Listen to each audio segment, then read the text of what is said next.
Assalamualaikum, selamat datang kembali di Ardi Berkah Komputer.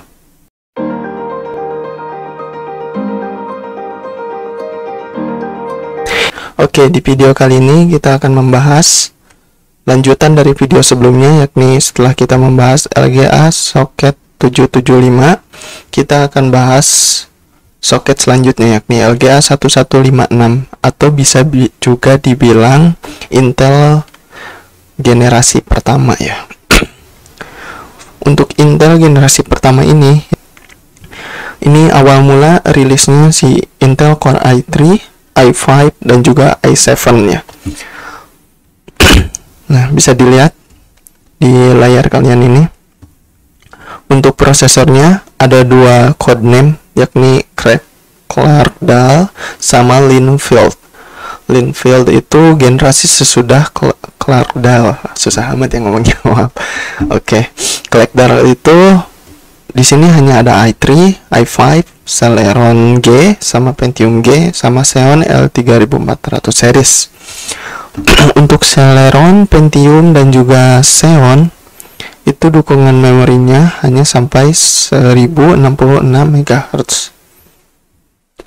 Sementara untuk i3 dan juga i5-nya, yakni dukungan memorinya sampai 1333 MHz ya, atau sama juga tipenya itu PC10600. Beda ya, hertznya sama tipenya itu beda. Maksudnya kalian jangan nyangka PC10600 berarti 10600 MHz, enggak. 10600 itu tipenya, sementara 1333 MHz itu kecepatannya ya. Nah, Core i3 yang Clarkdale ini, dia itu depannya angkanya 5 kalau Core i3 ya. 500 series lah bisa dibilangnya, kayak 530, 540, 550. Sementara kalau udah belakangnya ribuan, misalnya 5100, nah itu udah masuknya ke Gen 5, meskipun sebenarnya Gen 5 itu hanya ada di laptop ya. Oke, selanjutnya Core i5, depannya itu angkanya 600 series ya, kayak 660, 650, hampir sama lah kayak gitu ya.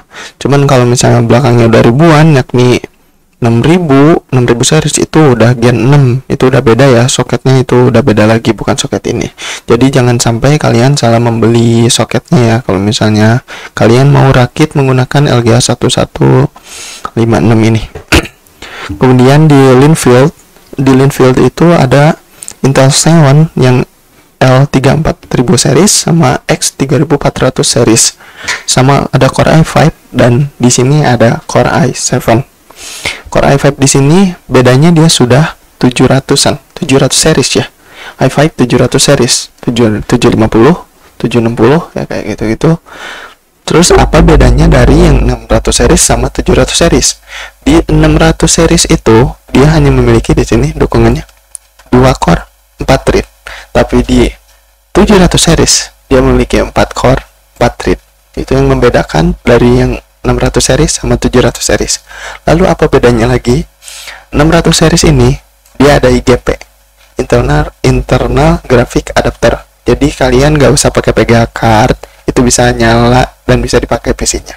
Sementara untuk i5 700 series dia itu tidak ada IGP-nya ya. Jadi kalian harus pakai VGA card. Mau gak mau kalian harus membeli budget lebih buat VGA card. Tapi untuk i5 700 series ini jangan khawatir, harganya itu bisa dibilang jauh lebih murah dibanding i5 600 series. Sudah ciri khasnya Intel ya, biasanya tanpa IGP itu lebih murah daripada yang ada IGP-nya. Bahkan semuanya pun sama, baik itu dari AMD juga seperti itu. Kemudian ada i7 800 series. Di sini speednya memang yang i5 tadi tuh, i5 600 series jauh lebih kenceng ya, 3,2 sampai 3,6 GHz. Sementara yang i5 700 series dia 2,66 sampai 2,8 GHz. Tapi dia 4 core 4 thread. Jadi buat kalian yang butuh core-nya banyak, kemudian punya VGA card, saran saya mending ambil yang i5 700 series. Sementara kalau kalian butuh speed yang kenceng, nggak peduli core-nya banyak atau enggak, kemudian butuh IGP alias gak punya VGA card, kalian ambil yang 600 series ya. Di sini dukungan memorinya yang 700 series i5 sama 800 series i7 itu sama-sama udah bisa DDR3 1333 MHz. Jadi PC 10600. Apabila kalian mau pakai yang PC 12800, itu harus dipastikan dulu si RAM-nya tersebut bisa turun ke 1333 MHz atau enggak. Soalnya banyak juga saya udah pernah dapet tuh. Saya coba pakai yang PC 12800, ternyata nggak bisa. Tapi kebetulan kemarin saya coba pakai yang mereknya Samsung PC 12800U, itu jalan di 1333 MHz ya. Itu saya juga masih mencari sekarang kenapa bisa RAM-nya jalan di 1333 MHz. Lalu untuk Xeon itu untuk prosesor server ya. Di sini saya kurang terlalu memahami buat server, soalnya jarang juga ada yang request pakai prosesor server ini juga ya. Selanjutnya kita akan bahas motherboardnya. Nah, motherboardnya di sini kita bahas yang pertama yaitu H55. H55 bisa buat overclock, bisa tentunya. Kemudian bisa ada IGP-nya. Oh ya, IGP itu ada di motherboardnya sama ada yang di prosesornya. Tapi sebenarnya IGP itu dari prosesornya ya. Maksudnya di sini ada IGP atau enggak itu ada slot buat PGA cardnya enggak, maksudnya ada slot buat PGA-nya enggak, display PGA di motherboardnya gitu.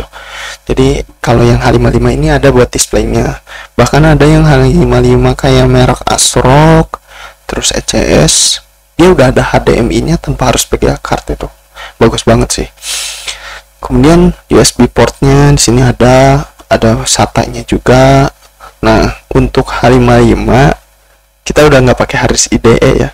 IDE itu yang kabelnya tebal, panjang gitu. Kalau SATA kan yang kecil gitu kabelnya. Kemudian PCI Express-nya itu hanya 2x0 16 dikali 16 ya. Tapi udah bagus sekali 16, cuman sayangnya masih 2.0 ya. 2.0 itu berarti masih seri di GT series ya kalau Nvidia. Kalau udah GTX itu sayang banget, biasanya kebanyakan udah 3.0. Jadi sayang banget kalau PGA-nya 3.0, kemudian kalian pakai motherboard H55 itu justru si PGA-nya tidak berjalan secara maksimal ya. Kemudian di sini ada Intel Vita ya, virtualisasi. Di sini virtualisasi justru banyak yang nggak ada ya, tulisannya no di sini. Tapi sebenarnya virtualisasi itu ada di prosesornya. Kalian bisa cek nanti di prosesornya support Vita atau enggak. Biasanya ini support Vita itu virtualisasi itu diaktifkannya di BIOS. Kemudian fungsinya buat main emulator Android itu lebih sering membutuhkan ini. Soalnya biar bisa jumlah core-nya kepake. Nggak cuman kebatas satu gitu. Misalnya kalian punya core iPad nih 4 core, terus kalian nggak nyalain Vita, nah otomatis yang kedetek itu hanya satu core di ininya, di Nox-nya. Misalnya kalau kalian pakai Nox ya, kalau kalian pakai yang lain kayak Memo atau BlueStack itu sama aja sih sebenarnya, harus dinyalain Vita-nya ya.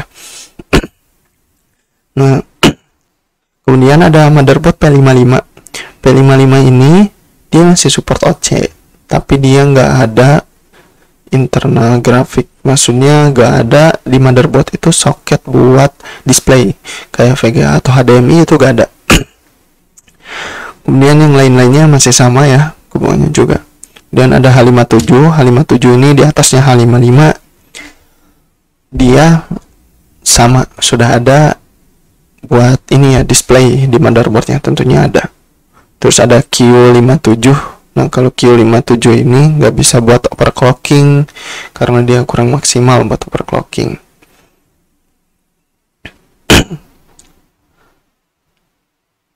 Oke.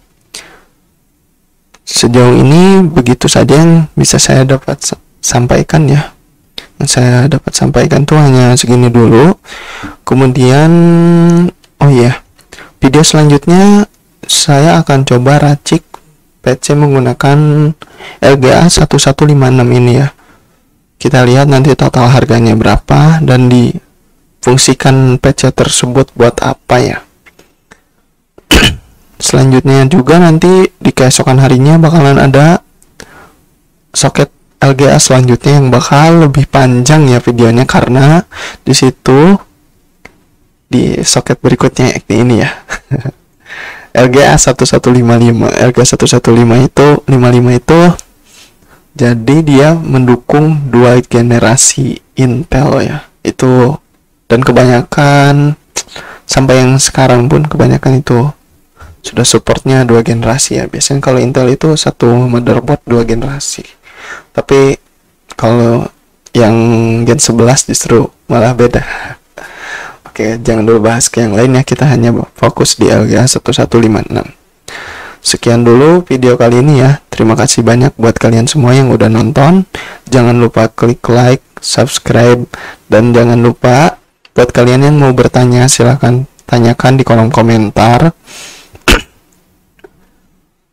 Buat kalian yang minta racikan PC atau apapun boleh komen juga di komentar. Sekian video dari saya. Terima kasih banyak. Sampai berjumpa di next video. Bye.